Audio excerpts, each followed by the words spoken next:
Harta itu sekarang Mau tertimbun di tahu tanah. yang jaga siapa? Siapa teh? Lodaya. Mau tahu Lodaya itu Lodaya siapa? siapa teh?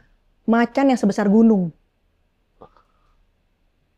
Gunung Salak sendiri ini memang banyak harta yang tertimbun. Kepada para pendaki Gunung Padang, kalau dengar suara perempuan nyanyi, jangan dihiraukan suaranya dan jangan dicari. Nyanyi? Iya. Menyinden? Iya.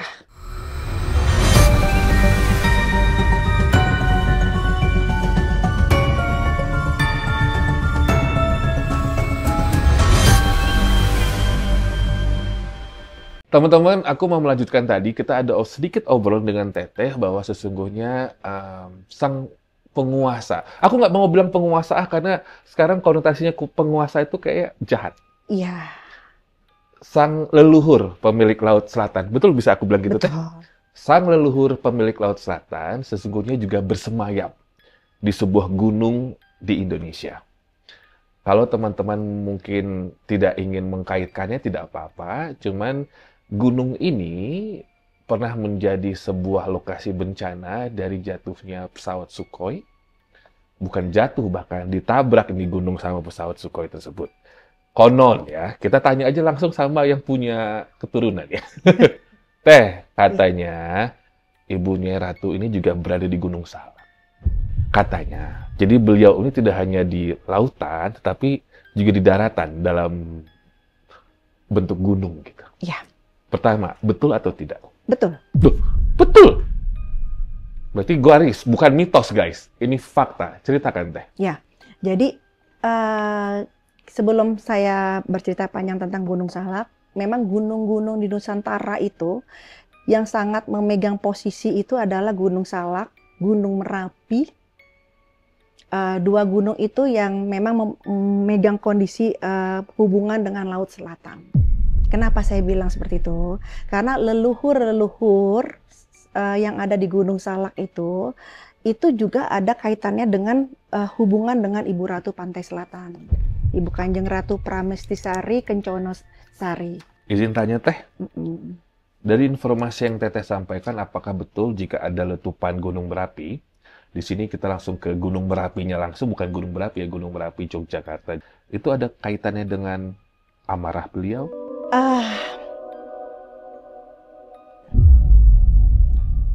Apa pesan yang Teteh dapatkan?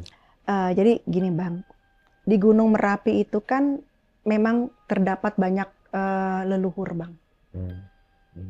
Setiap leluhur itu mempunyai tugas. Jadi di Gunung Merapi pun terdapat keraton. Oh. Dan di sana itu, kalau kita di pantai selatan itu kan kita ada Ibu Kanjeng Ratu Pramestisari Kencono Sari. Kalau di Merapi itu adalah Kanjeng Ratu Sekar Kedaton. Penguasanya adalah perempuan juga. Oh. Iya. Nah, beliau itu mempunyai Abdi Kinarsi. Abdi Kinarsi itu seperti kalau kita tuh orang-orang yang kita percaya untuk mengemban sebuah ketatanegaraan. Nah ini keraton di dalam Gunung Merapi.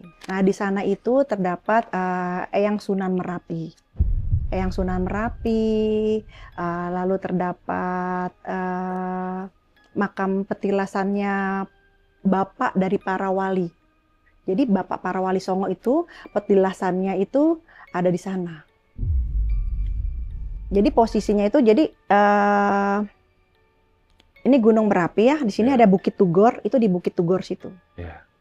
Nah itu jadi memang di Merapi itu banyak sekali sosok-sosok yang menjaga untuk kegiatan di dalam Merapi. Contohnya gini, kalau Eyang Sunan Sapu Angin, kenapa saya selalu bilang untuk pendaki, kalau kalian ke sana, tolong kirim doa untuk Eyang Sunan Merapi, Eyang Sunan Sapu Angin, Eyang Sapu Jagat, Eyang Gadung Melati, Eyang Rama Permadi, Eyang Wolawali, dan Eyang Juru Kunci Alam. Mereka semua punya tugasnya masing-masing. Seperti contohnya tadi, Eyang Sapu Angin yang menentukan arah angin yang ketika mereka meletus, itu yang menentukan itu Eyang Sapu Angin. Mau arahnya kemana anginnya, mau ke arah kemana, itu beliau yang menentukan. Nah, untuk Eyang Sapu Jagat ini yang paling menyeramkan karena Eyang Sapu Jagat itu beliau itu hadirnya di ujung Merapi. Nah, tugas beliau adalah beliau yang menentukan arah vulkanik itu ke arah mana saja.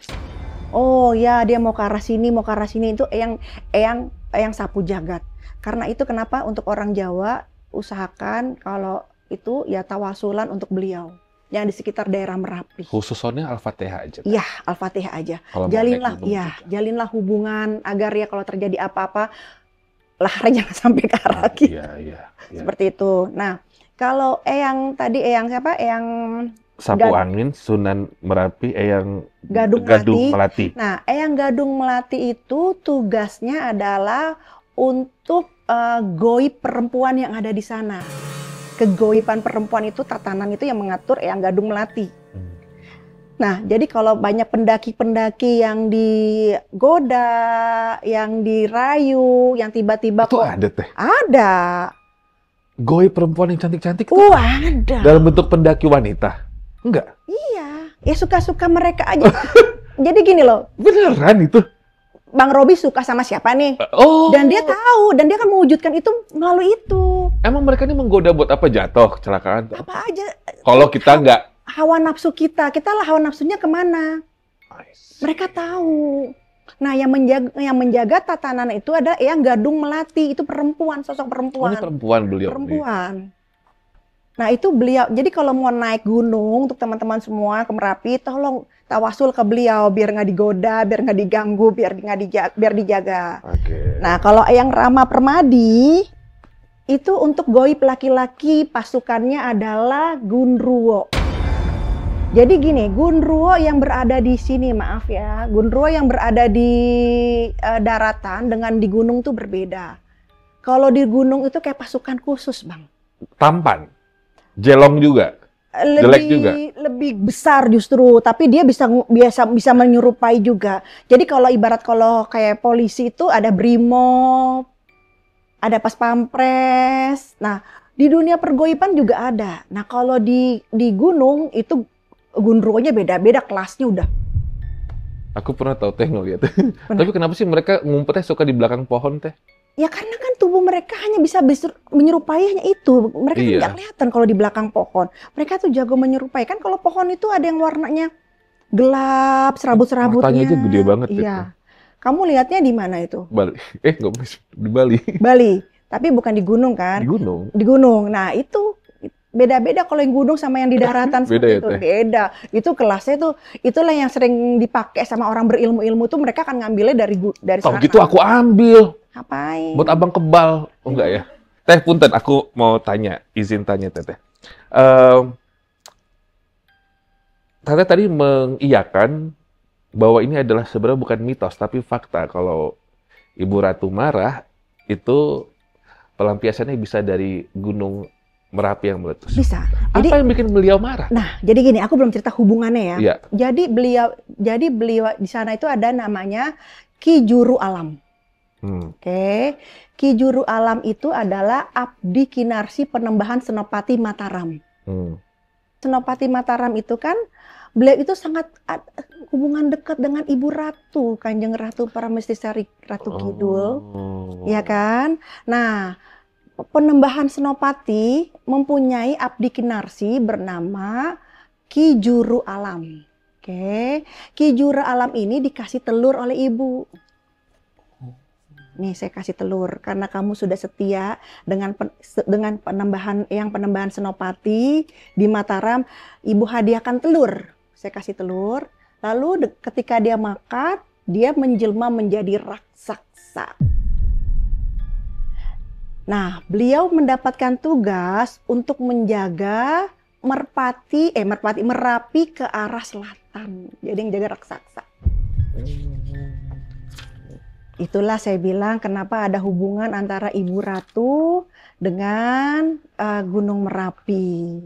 Ini abang pengen nanya tentang Gunung Salak sekarang. Kita kembali ke daerah sini dulu ya. Itu sebenarnya Teh Feni melihatnya Gunung Salak itu hanya tempat bersemayam aja atau justru sebagai gerbang penghubung antara dimensi manusia dengan dimensi Ibu Ratu? Ya, jadi Gunung Salak sendiri ini memang banyak harta yang tertimbun. Jadi kekayaannya yang Prabu Siliwangi itu banyak tertanam di sana. Dan banyak sekali yang berusaha untuk ngambil harta tersebut, Bang.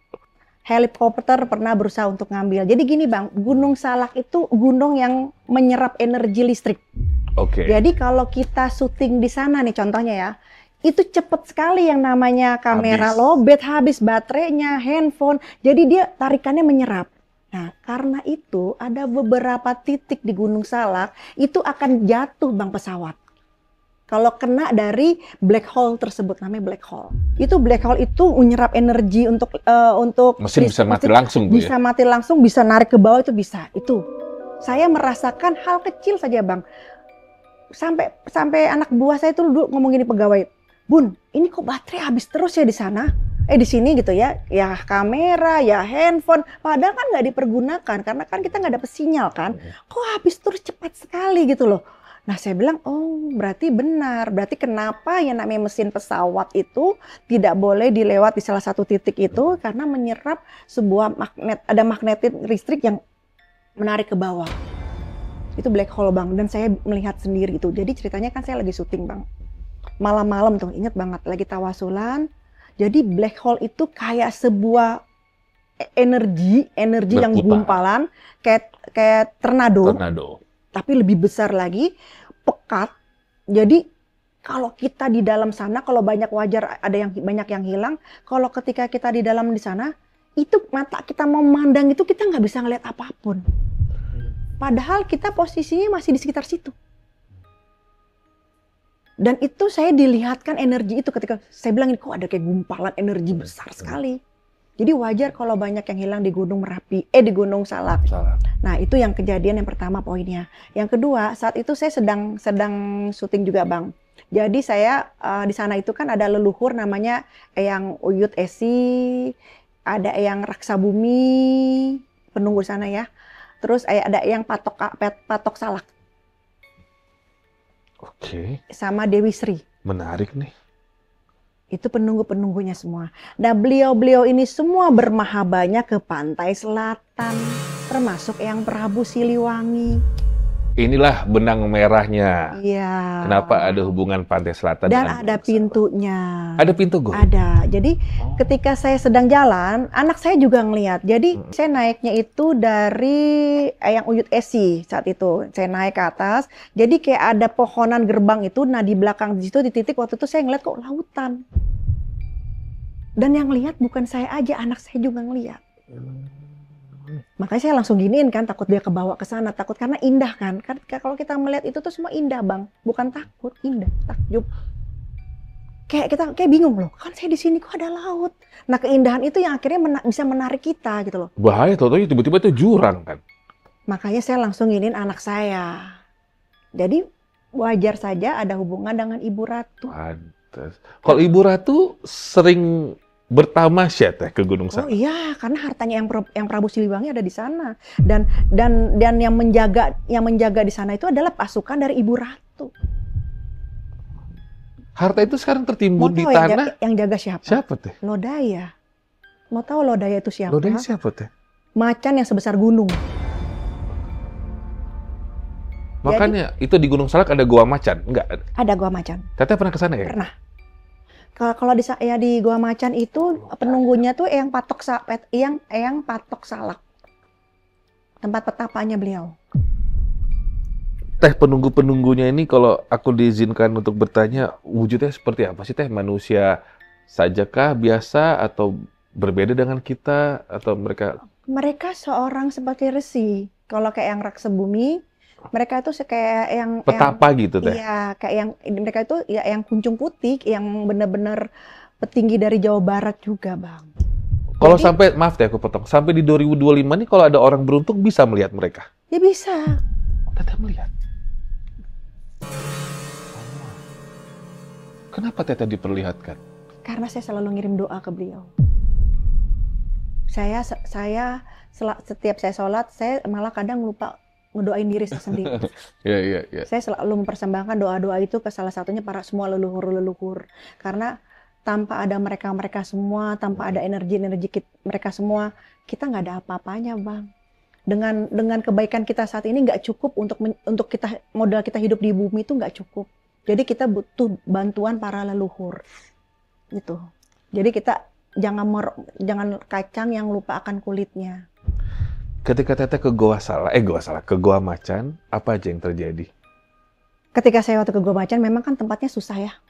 Untuk kita datang ke sana itu posisinya sangat susah, itu posisinya di punggung Gunung Salak. Oke. Jadi gini Bang, yang perlu kita ketahui, ada 2 tipe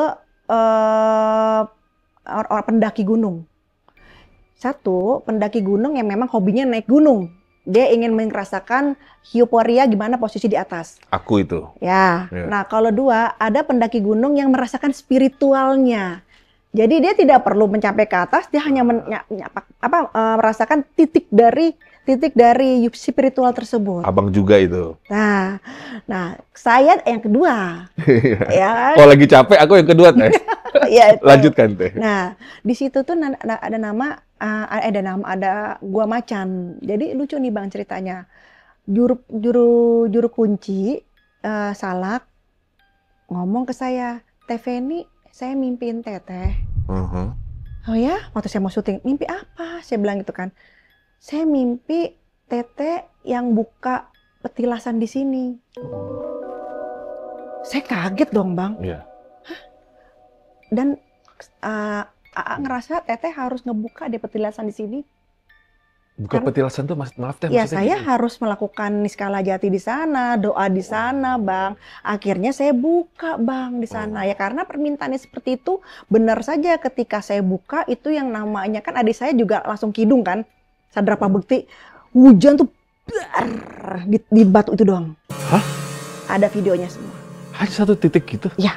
Itu beliau itu minta dibukain petilasan itu. Akhirnya saya nggak tahu kenapa kok ada penemuan baru, tapi yang diminta Teteh untuk yang buka. Akhirnya saya bukain di situ Bang, ada videonya dan hujan hanya di situ doang tuh nggak berhenti. Ketika kita buka selesai berhenti hujan. Wow. Itu setelah ke Gua Macan. Nah di Gua Macan tersendiri itu ada petapa namanya Eyang Patok Salak. Patok Salak tadi. Nah, itu penunggu Gunung Salak. Kalau Abang misalkan suatu hari Abang pengen naik Gunung Salak gitu, biar bisa ketemu mereka walaupun usaha apapun, kalau nggak terpilih nggak akan bisa. Minimal Abang bisa merasakan. Beliau baik-baik kok. Ya kalau niat kita baik. Ya kan Abang pasti niatnya baik. Niat saya mau kaya raya, dapat itu harta di situ nggak bisa. Saya Capek, pernah mau dikasih, tapi nggak mau. Teteh mau dikasih apa?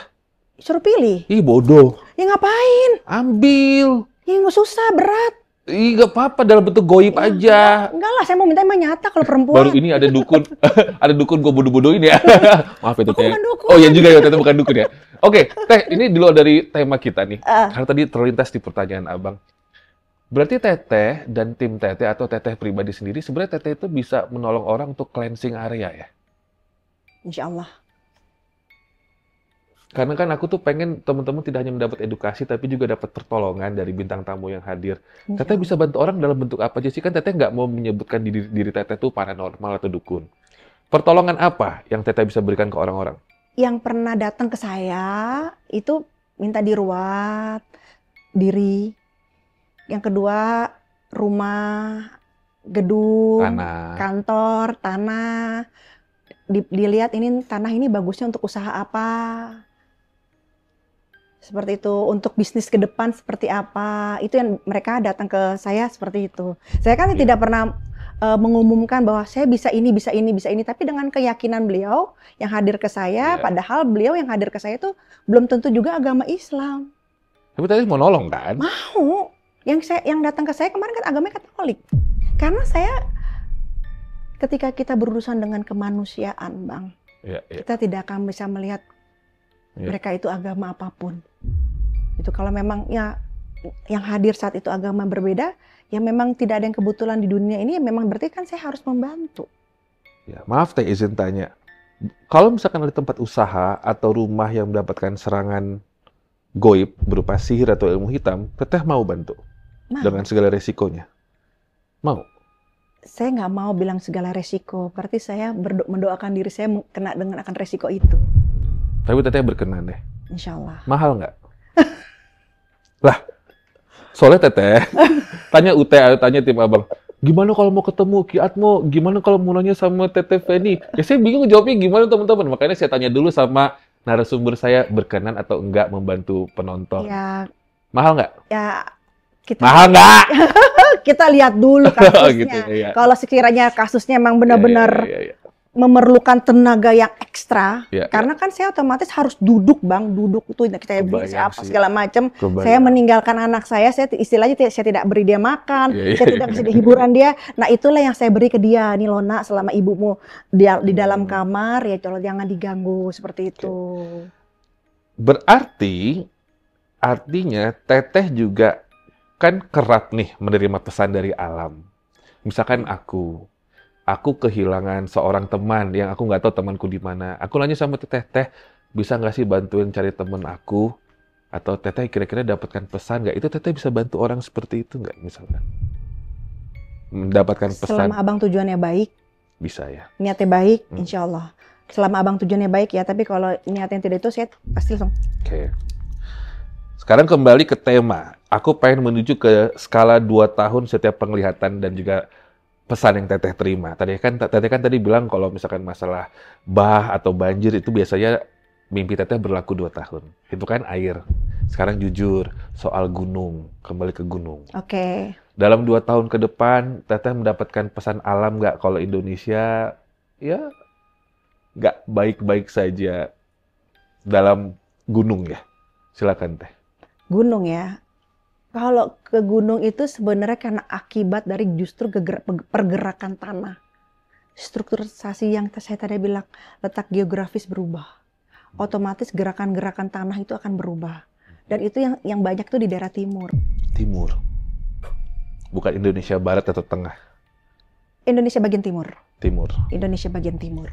Teteh melihat itu. Iya, karena memang yang ingin ditata khususnya di daerah sana. Tapi waktu saya ke Labuan Bajo gini bang, Tuhan, ini lukisanmu terindah. Saya bilang gitu kan. Tolong jangan digeser. Tolong jangan digeser. Saya titip Tuhan, saya pengen ajak keluarga saya orang-orang saya sayangin ke sini Tuhan. Saya mau liburan tahun depan Tuhan. Saya bilang, tolong jangan digeser. Jangan digeser Tuhan, saya sudah suka kok kayak gini. Saya gitu. Aduh, Teh kita bismillah aja ya Teh ya, aman-aman semua ya Teh. Ya. Oke, ada beberapa jenis bunga di sini teman-teman. Ada mawar, ada juga sedap malam. Teteh, yang setiap malam Ibu Ratu selalu suka mencium aromanya yang mana? Ini campur melati. Sedap malam campur melati. Tapi ada bau khas, wangi khas itu yang sulit kita cari itu. Oh, yang sulit kita cari ya. Nggak ada sampelnya. Oke, teman-teman, jadi ternyata Teteh tercintaku ini anak gunung juga ya. Aku baru tahu loh. Karena kan terlihatnya Teteh ini orangnya soft spoken lah kata anak sekarang ya. Very feminine dan ternyata Teteh suka berkelana kayak aku. Tapi perkelanaannya soal laki-laki, cemen. Ya, begitulah. Cuman Robby Purba yang berani gituin Teteh ini ya, maaf Teh. Tapi Ibu Ratu jangan marah ya, anaknya saya ledek-ledek. Jadi sekarang kita akan mendengar cerita Teh Feni tentang misteri di Gunung Padang Cianjur. Katanya sih di tempat ini tuh ada tempat suci, tempat di mana Prabu Siliwangi itu kerap bersemedi. Kita akan tanya kesaksian dari Teh Feni. Silakan Teh diceritakan pengalaman dan apa yang Teteh lihat. Ya, jadi perlu kita ketahui Gunung Padang itu dia itu lebih tua dari piramida. Dan beliau itu hadir 25.000 tahun sebelum Masehi. Itu pada zaman Tarumanegara. Jadi Gunung Padang itu memang udah hadir terlebih dahulu, lalu ditempati oleh pada kerajaan Tarumanegara. Baru kan setelah itu kan yang Prabu yang keberapa kan baru mengikuti selanjutnya. Nah di situ peninggalannya adalah megalitikum. Oke. Nah yang lucunya bang, kalau kita mau naik ke sana kita harus lepas kaki, nggak boleh pakai sepatu. Jadi kita harus nyeker kaki barefoot. Yes. Jadi kenapa tujuannya seperti itu? Kita harus disuruh merasakan tanah yang berada di Gunung Padang. Tapi memang benar-benar berbeda, Bang. Oh, iya? Jadi kita kan naik tangga. Ada kali 600 anak tangga ya. Kita naik gitu. Saya saat itu naik tuh habis maghrib, Bang. Nah, ketika sudah sampai di puncak, ketika kita menapakkan kaki kita di tanah di atas itu tanahnya anget, Bang. Jadi ternyata itu mengandung magnetik 45%. Mengandung endosit ya. Endosit. 45%. Jadi baik untuk kesehatan. Itu dari segi pengetahuan secara umum ya. Aku belum bicara Ilmiahnya. belum secara itu. Saya tanya sama juru kunci di sana, kok saya merasakan kaki saya kok anget ya? Dan bukan saya aja, hampir semua yang datang yang hadir itu merasakan kaki anget. Terus katanya juru kunci, ya karena itu Abah suruh untuk melepas tidak pakai sepatu biar merasakan bahwa tanah di Gunung Padang itu berbeda gitu. Nah, di sana itu peninggalannya tuh masih banyak, Bang. Tatanan-tatanan. Jadi ada teras 1 sampai teras ke-5. Teras 1 itu istilahnya kalau zaman kita sekarang itu seperti lobi untuk penerimaan tamu. Nah, di situ tuh ada alat-alat musik tapi berupa batu. Batunya tuh bener batu alam megalitikum, masih asli. Kalau kita pukul itu mengeluarkan alunan nada. Ada yang gung, tergantung. Ada yang seperti gendang, ada yang seperti bass, dan itu benar-benar ada. Saya pikir kan, masa sih batu bentuknya sama aja, masa dia bisa mengeluarkan nada suara, dan ternyata itu benar. Itu teras 1 dan teras kedua. Nah, teras ketiga saya menemukan di situ, ini batu nih Bang. Saya menemukan seperti ukiran tapi berbentuk alif, huruf hijaiyah. Nggak mungkin itu yang buat manusia, karena batunya itu batu yang megalitikum yang besar banget. Nggak mungkin manusia zaman sekarang korek-korek itu niat itu bikin tuh nggak mungkin, karena itu dalam sekali. Itu ada di video aku. Nah itu satu. Dan kedua, saya menemukan telapak genggaman macan gini loh. Dan terekam suaranya. Di menit ke-20:17. Di YouTube Teteh? Yes. Teteh malam-malam ke sana ngapain? Syuting buat Net TV. Buat Net TV? Iya. Aku kira Teteh nyari ilmu. Ya memang nggak usah dicari ke sana-sana tuh. Sombong banget. Ya kita nyari di dalam kamar, kita berdoa gitu. Enak sih cuma didatengin ilmu. Lah yang pengen belajar harus sampai tenggelam-tenggelam ke laut dulu. Oh buat syuting waktu itu Teh? Buat syuting. Jadi saya suruh mengulas Jawa Barat sama Net TV. Teteh, lancang nggak sih kalau abang tanya, mohon maaf untuk segala keturunannya. Kalau saya tanya penampilan, appearance dari Prabu Siliwangi. Ganteng banget, Bang. Ganteng banget, Teh. Ganteng banget. Kayak gini salah? Tidak. Berkumis gitu salah? Tidak. Jadi bibirnya itu kayak di filler. Jadi membelnya gitu kayak di filler, seksi. Gitu. Dong, kayak di filler. Kayak gini seksi gitu. Terus dagunya bebelah. Silakan Teh, ulang lagi. Pertama, bibirnya belah. Dagunya belah. Bibirnya tebal. Oval, mukanya oval. Okay. Oval gitu ya. Kayak di filler. Okay. Rambutnya gimana Teh? Rambutnya ikal. Tapi bersorban betul? Enggak? Terkadang beliau pakai, terkadang enggak. Beliau lebih senang pakai apa namanya, kalau Sunda itu namanya? Udeng itu di Bali ya? Apa ya? Yang buat itu apa namanya? Ikat Sunda Teh, ya, itu? Ya, beliau sering pakai itu. Atau mahkota. Mahkotanya kayak apa Teh? Warnanya? Emas, ada batunya warnanya, ada batu warna ini, ada merah, ada hijau, ada orange. Beliau paling suka warna marun dan orange. Sama kayak Ibu Ratu? Ya, kalau Ibu Ratu kan orange-nya nggak ada. Kalau yang Prabu orange, ada orange-nya. Sering bajunya yang Teteh tahu apa yang diceritakan? Seperti apa kena yang pernah hadir di base cup warna marun, warna orange, warna hitam. Telanjang kaki? Enggak, pakai sendal kayak zaman dulu sendal gunung gitu ya, sendal mantili. Kayak ini loh, kayak kerajaan pada zaman dulu itu. Teteh? Beliau tuh handsome, bener-bener laki yang handsome. Latino ketemu sama Sunda. Amerika Latin. Itali, Latin, Sunda. Itulah beliau. Coba, aku udah ngasih tahu, Bang Robi terima nggak itu? Enggak. Sekarang coba ada ini ya. Siapa kita yang bisa melukiskan langsung ya, kayak menggambarkan gitu. Aduh. Oh itu. Rambutnya ikal. Jadi ikalnya itu bukan yang ikal-ikal gitu, enggak. Jadi kalau beliau panjang baru kelihatan ikalnya. Ini aku nggak lancang nanya gini kan? Enggak lancang. Boleh ya? Aku malah senang. Karena aku sangat kesel. Hatiku berontak kalau dibilang ini yang Prabu kayak gini, aku nangis. Kayak yang Prabu tuh ganteng. Dah, jujur sekarang. Dari sekian banyak macan yang beliau miliki, yang ada di teteh yang mana?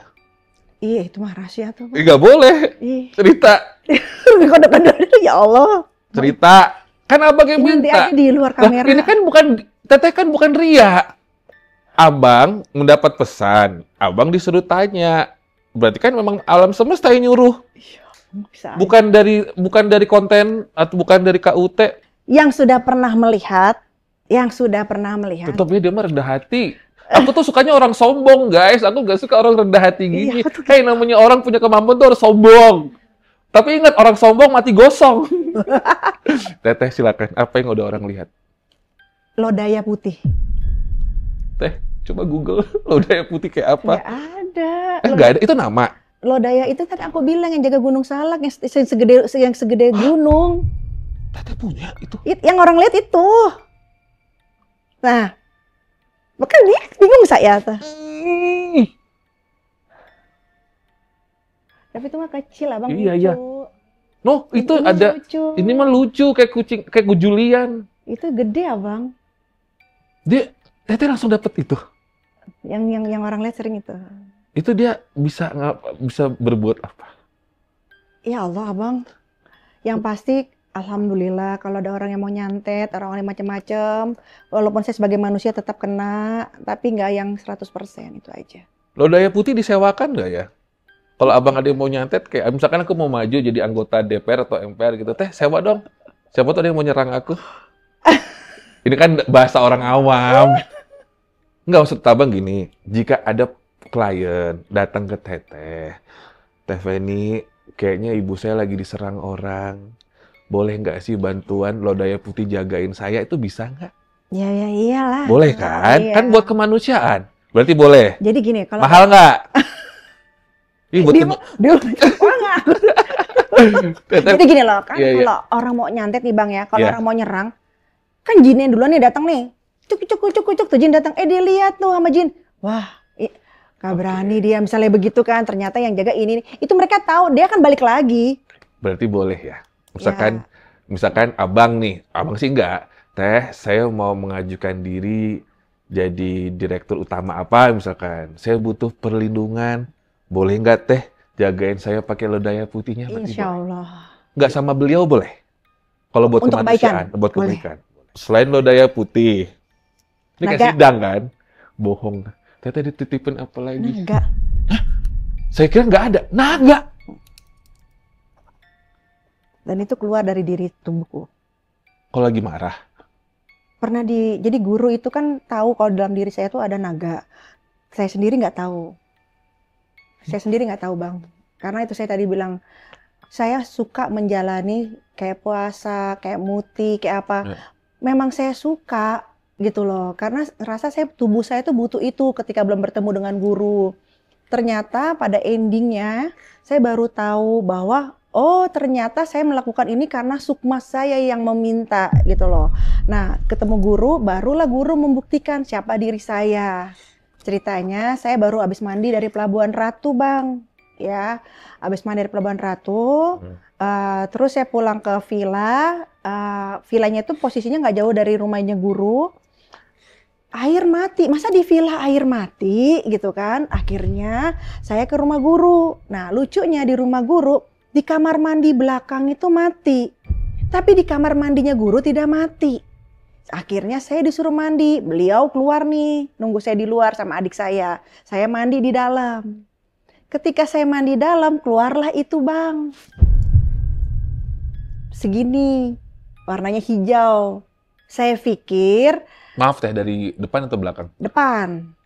Keluar Bang, keluar, saya tangkep karena saya tidak takut sama makhluk seperti itu. Saya ngerasa saya kenal, saya tangkap, saya bilang sampurasun assalamualaikum. Pas ketika itu tadinya segini Bang, dia ngulet gitu, ngeluarin kepala bentuknya naga, keluar gitu. Terus udah saya taruh hilang. Nah saya kan malu ya mau cerita ke guru ya, saya malu ini kok ada apa ini kok keluar. Iya. Nah akhirnya saya gelisah, kegelisahan saya ditangkap oleh guru. Akhirnya guru mancing saya dan akhirnya saya cerita bahwa guru bilang itu memang punyanya Feni dan dicari oleh para petapa. berben di beliau itu yang naga itu adalah, Abang tahu Kujang? Maaf teh belum tahu. Kujang yang di Bogor yang itu Kujang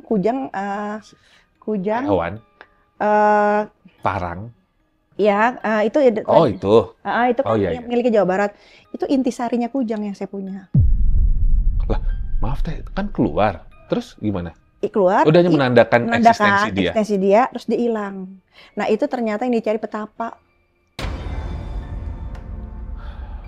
Itu udah ditanemin sama tubuh saya sejak saya lahir. Tapi cobaan hidup saya besar. Kenapa ada di saya? Karena saya nggak punya ambisi, Abang. Kalau saya punya ambisi, saya sudah jadi presiden, Abang. Udah kayak gini kagak mau dibilang dukun dia. Padahal bisa bantu orang. Teh, pertanyaan terakhir dari Abang, kembali ke Napak Tilas Teteh kemarin ke Gunung Padang ya. Iya. Teteh ada pengalaman pada saat turun katanya ya. Iya, sebelum naik justru. Oh, Iya, sebelum iya pas turun. Jadi sebelum naik itu sebenarnya udah ada tanda-tanda. Jadi di tengah jalan itu ada satu perempuan. Saya kasih warning ya kepada para pendaki Gunung Padang, kalau dengar suara perempuan nyanyi, jangan dihiraukan suaranya dan jangan dicari. Nyanyi? Iya. Menyinden? Iya. Jangan dicari. Ih, kayak ada suara ya, kayak ada yang nyanyi ya, kayak ada yang ini ya, jangan. Kenapa teh? Karena dia membawa kesialan buat kita. Teteh diapain? Ya, jadi ketika saya 500 meter sebelum sampai Gunung Padang, dia itu mau masuk ke tubuh saya, udah sampai setengah. Saya tahan, Bang. Allah masih di 500 meter, masih jauh lah. Saya tahan, saya nggak mau saya masukin, saya tahan. Tapi beratnya minta ampun. Pas sampai di lokasi, alhamdulillah yang masuk penunggu Gunung Padang langsung, Eyang. Ngelawan untuk mengusir dia. Nah, Eyang itu kan memang pasukannya anjing. Jadi lucu, Bang, ada cerita lucunya ketika Eyang hadir, itu anjing-anjing pada kayak ngerti, kayak prajurit itu pada begini, kayak ngerti gitu, dia bisa ngeliat Eyang itu. Nah itu saya dikasih tahu arah masuknya, jadi kalau masuk Gunung Padang itu, pas kita masuk ke arah pintu kanan, jangan lewat kiri. Lewat kanan, guys. Lewat kanan, di situ ada tempat air mancur, kita wudhu dulu di situ. Kita buka kaki sepatu kita semua, barulah kita naik. Dan jangan menghiraukan suara si perempuan ini. Dia mau nyanyi, dia mau nyinden, dia mau apa, jangan dihiraukan. Aku sudah kasih tahu tuh, Bang, ke para pegawai-pegawaiku saat itu yang ikut naik, jangan dihiraukan ya. Sampai di atas nih, acara berlangsung, sudah kita sampai ke teras 5. Jadi teras 5 itu adalah tempat marifat, tempat kita merasakan energi keilahian di teras 5. Ada satu titik kalau Abang mau berdoa di situ, insya Allah bagus sekali. Karena saya ceritanya pengen ngetes anak saya. Saya masukin anak saya ke titik itu. Saya taruh di situ, anak saya masih SMP saat itu. Saya suruh zikir, saya suruh tawasul ke Rasulullah. Tutup mata, buka nanti apa yang kamu lihat. Saat itu dia nangis kejer, ternyata dia lihat kayak haru gitu loh, dia lihat sosok cahaya tapi berwujud seperti laki-laki kata anakku, tapi mukanya tidak terlihat, lalu di atasnya ada ayat suci Al-Quran tapi huruf gundul. Itu siapa teh? Aku nggak berani ngomong, tapi yang pasti ya Abang tahu sendiri pastilah yang namanya mukanya tidak dikeliatin tuh tidak siapa. Boleh dilihatkan. Mukanya tidak dilihatin, cuma cahaya aja. Anakku nangis langsung. Oh, Masyaallah Sayyidina Muhammad, Allahumma sholli ala sayyidina. Anak saya ada SMP, tapi cuma bisa ngucap itu aja. Karena yang dia lihat tuh, dia mau takut, dia mau happy, dia mau apa, campur aduk. Dia nangis sekejar-kejarnya. Aku bilang, kamu ngeliat apa? Aku ngeliat huruf harap gundul, Mami, setelah beliau turun. Dan beliau pakai ini semua, pakai imamah semua sekali. Beliau turun di situ. Dan itu ada titiknya di teras 5. Itu adalah titik makrifat. Yaitu adalah kita bisa merasakan energi keilahian itu ada di sana. Kapan-kapan ke sana mau berdoa. Gitu, Gunung Padang. Gunung Salak juga ada tempatnya. Tapi nanti aja kalau Gunung Salak kita di off cam aja. Ada pertanyaan dari Abang. Kan Teteh ini sebenarnya bergelut di dunia media massa ini kan bukan setahun 2 tahun. Teteh sudah di TV nasional, Teteh sudah di channel YouTube dimanapun gitu ya. Amin. Cuman Abang merasa Teteh mau lebih terbuka baru-baru ini di Abang. Iya. Siapa Teteh, apa kemampuan Teteh, dan lain sebagainya. Ini artinya kan atas izin alam semesta, saya bisa bilangnya alam semesta aja, saya nggak tahu secara spesifik, sudah menyampaikan, Oke, silakan Feni kalau pengen terbuka, silakan terbuka. Oke. Iya. Kenapa di sini? Sebelumnya saya masih tertutup, sangat menutupi diri, malah saya lebih senang dihujat, dalam arti kata, silakan kamu underestimate saya. Kamu lihat, karena saya sehari-hari dulu tuh pakai baju seksi atau apa, tapi sampai rumah saya tiap hari tadarus, saya tiap hari tahajud, nggak pernah berhenti gitu kan. Nggak apa-apa kamu nilai saya buruk gitu kan. Tapi kok makin kesini Bang, kayak saya rasa saya harus, udah waktunya Fen. Kamu udah harus tidak nutupin terus, mau sampai kapan? Kayak ada suara seperti itu, Bang. Nah, tapi saya butuhkan adalah tempat-tempat yang bisa saya cerita yang jelas lah seperti itu gitu loh. Makanya saya mau berani cerita ke Abang, ke lingkungan-lingkungan di situ karena faktor itu. Oh, faktor nyaman ya. Faktor nyaman. Kalau saya nggak mau, pasti saya tolak langsung, Bang. Iya. Apa sama Abang mah terpaksa ya? Enggak lah. Untuk terbuka kayaknya terpaksa si Teteh karena ditembak-tembak sama Abang ya. Teteh. Cuman nggak enak, Bang. Lah kan bukan Teteh yang menyampaikan, karena ditanya sama host, ya Teteh akhirnya harus menyampaikan. 3 pesan untuk adik-adik kita, mau pria atau cowok atau cewek yang suka naik gunung. Teteh mau kasih pesan apa ke mereka untuk closingan kita? Silahkan. 3 aja. Jadi kalau kita naik gunung itu, tadi kalau misalnya kalian mau naik ke Gunung Merapi, tolong kirim, kalau kalian seorang Muslim, tolong kirim Al-Fatihah kepada leluhur-leluhur yang ada di sana. Tapi sebelumnya kepada Nabi Muhammad SAW terlebih dahulu, karena kejadian, kecelakaan, atau hal-hal yang tidak baik yang terjadi di gunung itu bukan karena seutuhnya karena para penghuni-penghuni goib-goib yang ada di sana, tapi bisa juga karena kita gitu. Jadi ngamuknya alam, pesannya barusan aja nih ada omongan bahwa alam bergerak bagaimana adabmu, alam bergerak bagaimana tingkahmu. Jadi bila ada bencana di dunia ini bukan semata-mata karena aku, tapi karena ulahmu. Pesannya seperti itu. Mungkin yang ketiga, kalau mau bepergian harus pamit sama orang tua ya Teh. Iya, itu mah pasti pakemnya seperti itu. Banyak yang nyesel deh, nggak pamit sama orang tua karena merasa sudah bisa, sudah besar, ujung-ujungnya malah kena musibah. Iya, yang ngerinya pulangnya tinggal nama.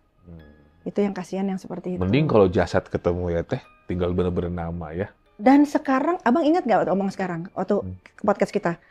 Era ini adalah era Tuhan, kalau Abang ingat lagi, era adalah Tuhan memperlihatkan aib kita. Aibnya.